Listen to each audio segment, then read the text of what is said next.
Feel like number one, it's a super toxic question to ask in the first place when a man is saying, what do you bring to the table? I really, in my heart of hearts, feel like a lot of women can't even articulate it because although there are tangible things that we bring to the table, there's a lot of intangible things that a divine feminine woman brings to the table. Welcome back, or welcome to Uncle ABL. And in today's video, we're going to tackle a question that has been all over the podcast, all over the internet, all over everywhere when it comes to the relationship space. Hey, what do you bring to the table? And when I normally see this question, it's from men to women. Normally, sometimes it's asked the other way around. Hey, what do you bring to the table, sir? What do you have? What's going on with you? But normally it's a question men ask the women, or they ask about women, even when there's no women there. What do you bring to the table? Now, I'm kind of torn on the question.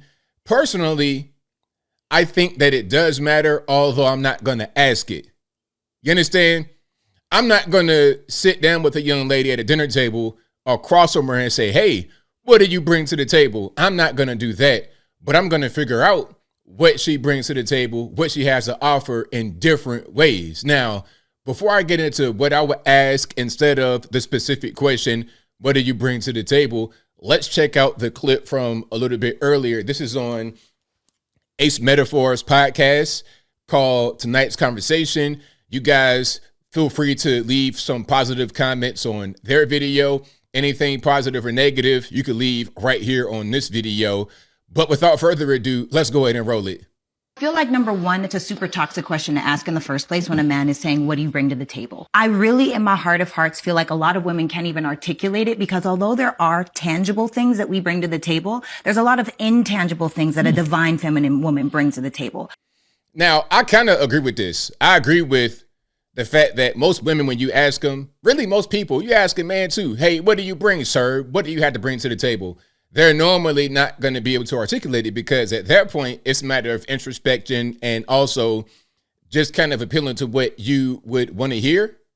So the question just being asked that way is not going to give you a lot of positive answers, in my opinion. You got to ask other questions to get down to the core of what you're trying to find. There's something about an energy. When you get around a certain type of woman, that woman's energy makes you want to be more, do more, have more, just in the very essence of having her around. Let's pause right there. Now, I think that certain women may kind of inspire you to do more because you need to be more in order to keep them. Okay, you want to get one of these 5-star, top 10 supermodel. Like, let's say, for example, you just so happen to land 2007 umbrella Rihanna. What are you going to do to keep her? You know, this is one of the hottest girls in the world. What are you going to do to keep her? You're just a regular Joe working at the Cheesecake Factory as a line cook. How are you going to be able to maintain Rihanna from back then? Even right now, the new Rihanna, after a few kids, how are you going to be able to maintain her? You got to elevate yourself to meet that demand. So I agree with that a little bit. And mostly because that woman understands how to operate around that man. What I mean by that is, you know, there's a lot of women, especially in today's society, that are trying to tell their man, oh, you need to do this, you need to do that. Stop telling that man what to do and start planting seeds so he can feel good when he's doing it, when he's doing. Yeah, they're telling me what to do. That's not really going to make it happen. That's not going to be what it is. You can be there to support me. Like, I already got a game plan mapped out. I already know where I want to go, what I want to do. All you got to do for the young ladies out there is just support in that goal, support in that end. You can give you suggestions. I'm not just trying to say, sit there and look pretty. It's not even about that. You can help. Helping is not necessarily a silent task, but it's not a task that requires you to be the leader. It requires you to be support. Support staff, systems, employees are all very important for an operation to go forward. You can't just be the CEO of, let's say, Walmart, for example, with no employees. However, the employees are not the boss. They're not the leader. They all are important, however, to make the whole thing go. The leadership when he's winning and doing all those things, and you celebrate him like it was his idea. And some people may call it manipulative, and in a sense it is. However, it's for the greater good of the colony. And I think that when a woman, the colony, that was a deep line. Shout out to her for that one. is in her divine feminine and understands how a man operates, and a man can be by the way, I do have to say this: feminine does not mean female and masculine does not mean male. Oh boy. See, why we gotta, now, okay, now I'm getting kind of suspicious. What am I looking at exactly? Am I looking at something else other than, y'all know what I'm talking about. I ain't trying to say it right now because I ain't trying to have nobody get offended, but y'all already kind of know what's going on. But I didn't like that whole woke part she put in there. Everything, she was doing pretty well up until that point. I'm a little bit turned off. They are not genders, they are energies, and we all have both. But I'm talking about there's a divine masculine and there's a divine feminine, and when you can really, move and shake in that yin and yang, it is magical. All right, so there we go. Again, this is tonight's conversation podcast from Ace Metaphor, and I think this is Ace Metaphor, right? Can I get a free stream of my man, Ace Metaphor? He's somewhere. There he is, making that face. That's Ace Metaphor right there, if I'm not mistaken. So yeah, shout out to him. Shout out to the young lady in the podcast, dropping a few gems. There's a lot there, but ultimately the main thing is when you're talking about what do you bring to the table, that question I don't like asking. It's a vague question, and people can say whatever, and usually they don't really know what to say.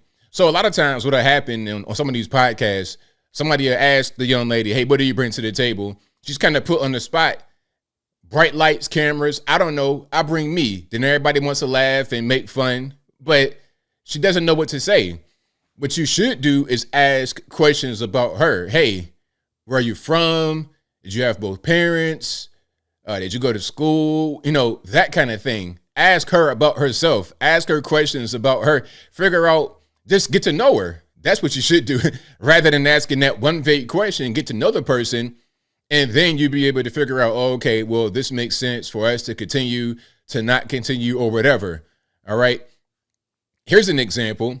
If I ask her, hey, what do you do for a living? And she say, oh, well, I'm ripping and running. I got vapes with weed, and I do a little bit. I've been to jail. I got a little bit of scamming. It's like, look, I'm not trying to get locked up.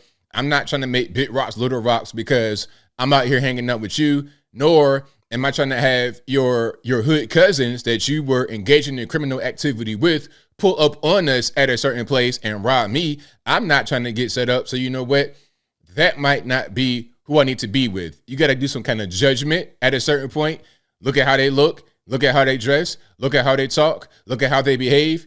That's more important than one singular question. What do you bring to the table? However, it is important to know that because, okay, this person, if y'all going to spend any kind of time together, whether it be a relationship, friendship, marriage, whatever it is, you got to be able to understand how you guys can benefit each other. It's not about trying to use somebody. It's not about just trying to get something out of somebody to be around them. But okay, we don't want to waste time here. We don't want to waste time. We don't want to get put in a dangerous situation.